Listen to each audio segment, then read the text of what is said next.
Hi. So yeah, it's been a sight of a nervous and nerve-wracking day for me. I'm Rishi. I'm one of the inclusion fellows, and I'm the CEO and co-founder of Symbionic. So first of all, I just wanted to say I'm super grateful and thankful to be here in the stage. And I was super nervous till I was there, but the second I came here, I realized that I'm amongst friends. So I didn't have to be nervous.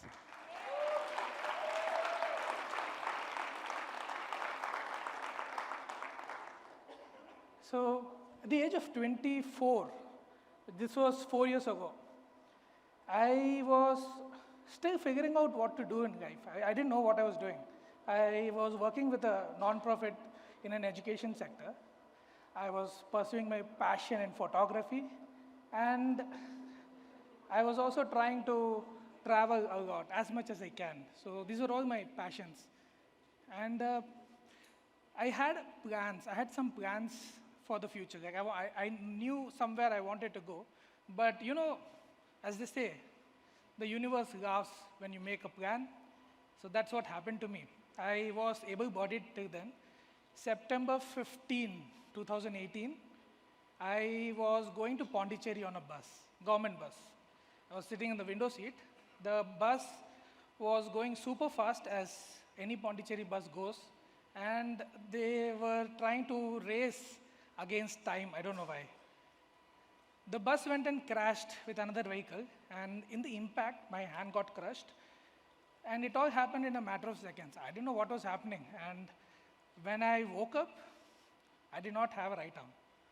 So when you live 24 years, like fully able-bodied, having fun, riding bikes, and suddenly you wake up without an arm, it's kind of weird. I felt lighter, by the way, yeah. So, but still, um, it didn't immediately strike to me how different my entire life was going to be. The rest of my life was changed, and it took me at least a month to figure out how it would affect every single second of my life.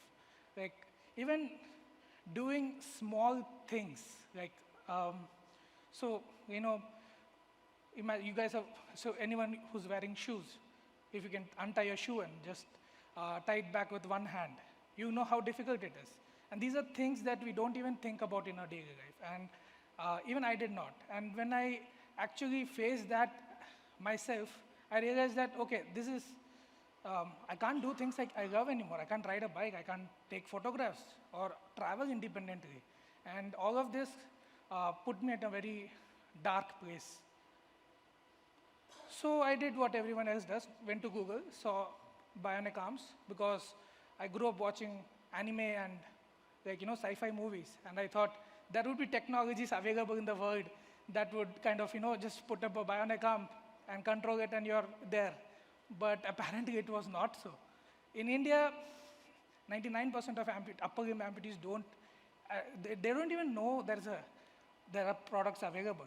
And for me, when I was looking for a bionic or a robotic arm or any solution, I could not find anything.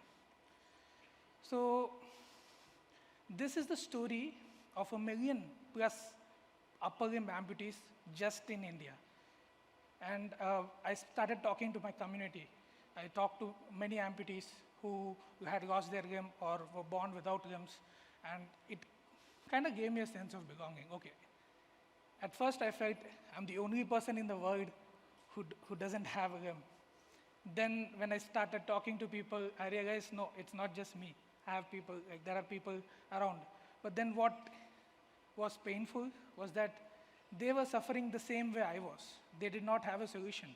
They were removed from their jobs, or they were like sitting at home. They had immense potential. And just talking to them for 10 seconds, you know how awesome each one of them are. So I thought, why can't we do something about it? And the first thing was, what the heck can I do? I come from a visual communication background. I set out to be a social worker and a filmmaker. I can't go and build a bionic arm, right? But then, why not? So I went and built Symbionic single-handedly. Okay, kidding. It can't be done by myself. So I had a best friend. I have a best friend, Niranjan Kumar. He and I studied together from ninth. And I asked him and, could we 3D print something?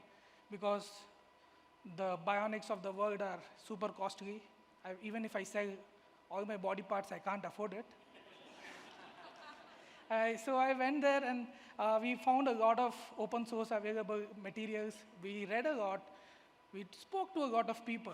And some people, some angels from my past life kind of reached out and said, hey, you guys are doing something cool. Would you like to talk to these incubators that we work with? And I said, why not? So here I am, 24-year-old, just two friends, set out to make one hand, one artificial limb that could kind of help me go back to work, do things. Never started this to build a company or a private limited, whatever. But this kind of took shape in such a way because it was not just me. There's a million people who need this. And a million people who don't have any solution available. And there is immense advancement in technology. There's AI. There's so much of accessibility in your phones. Then the question comes to me is, why is prosthetics still 200 years back? It's literally 200 years back. Sockets have not improved. Sockets are this part which goes into the hand. It's not improved.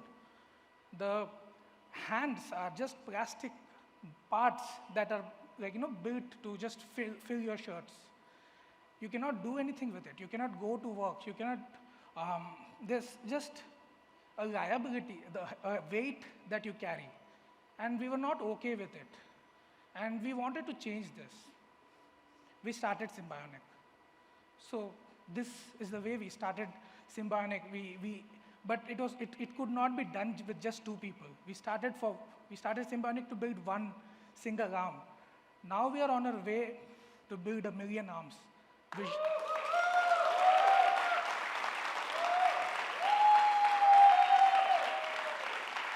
Thank you.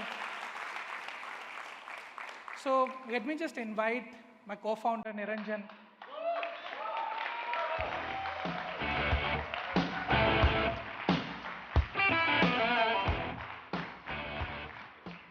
Hi guys. Can you hear me? Yeah. Yeah. So this is the Titan arm. This is something that Rishi and I built for the last 4 years because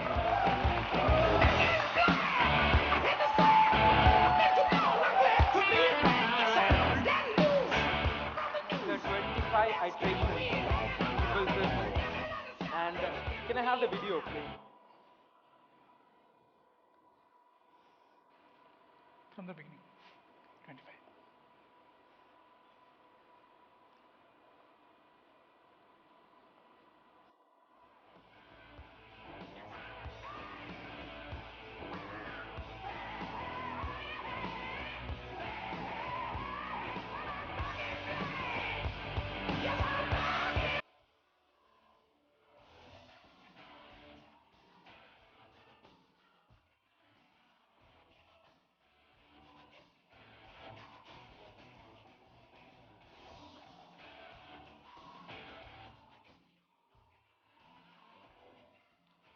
So that's the Titan arm. It took us 25 iterations. I could also call it 25 failures to come to this one. And I really don't want to show you the first one. It was very bad. It was just a bias hanging out, and we went to a university and showed it, and just it was mind-blowing that they accepted us. I don't know why they accepted us. And now we have a very solid team. We have 15 people. It's not just us two. We have 15 people who work day and night to bring this product to the world. And we want to do it. We want to launch this. We want to bring this to 1 million people as soon as possible. And it's just one thing that we want to do. This one thing is when you lose a limb and when you know that you're going to live with a disability like this for the rest of your life, You should not feel despair. I don't, so that was the only thing that had come to my mind was disability like this doesn't have to be end of your life. And if they can just think that, if they can just come to that conclusion, if they lose a limb, if anyone loses their limb and they can say, okay, there's the symbiotic, there are solutions available. We can just put a bionic arm and go on with our life. And for that to happen, we needed to make a product so cool that even able-bodied are jealous of it. Thank you, guys. Thank you for bringing us.